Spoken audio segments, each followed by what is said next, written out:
नमस्कार, मैं हूं आपके साथ नम्रता। इस साल भारत के 5 राज्यों में चुनाव होने वाला है, जिनमें बंगाल, असम, तमिलनाडु, पुडुचेरी और केरल का नाम शामिल है। इन विधानसभा चुनावों को बीजेपी के लिए सबसे ज्यादा महत्वपूर्ण माना जा रहा है। किसी राज्य में बीजेपी अपनी सरकार बचाने के लिए विरोधियों से लड़ती नजर आएगी, तो वहीं किसी राज्य में बीजेपी की सारी नजरें पहली बार कमल खिलाने पर रहने वाली हैं।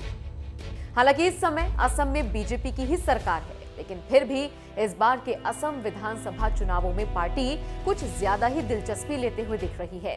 माना जा रहा है 2021 के असम विधानसभा चुनावों में सीएए और एनआरसी राजनीतिक दलों के लिए सबसे बड़ा मुद्दा है। और ऐसे में पीएम मोदी ने असम के ढेकियाजुली में भाषण देते हुए कई सारे सवालों के जवाब दिए।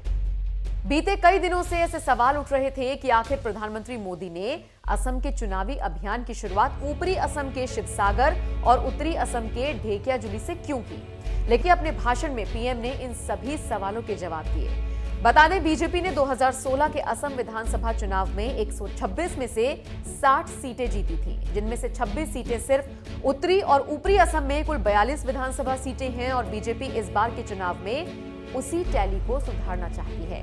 प्रधानमंत्री ने अपने भाषण में चाय का जिक्र करते हुए कहा कि जिसने भी भारत की चाय की छवि को खराब करने की कोशिश की, उसे हिंदुस्तान का चाय बागान करारा जवाब देगा।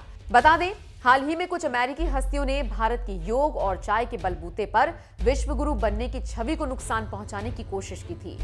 इसी संबंध में पर्यावरण कार्यकर्ता ग्रेटा थनबर्ग ने भी एक ट्वीट के जरिए भारत की चाय और योग की छवि खराब करने की कोशिश की।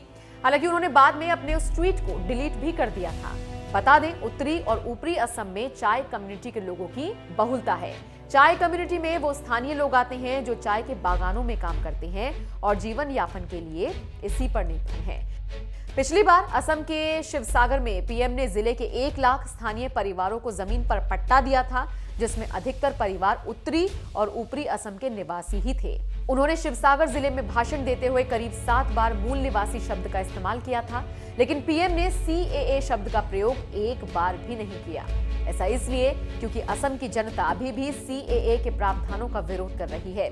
ऐसे में माना जा रहा है कि इस बार के विधानसभा चुनावों में बीजेपी की योजना असम के चाय बागान के लोगों का दिल जीतकर उन्हें अपनी तरफ आकर्षित करने पर है।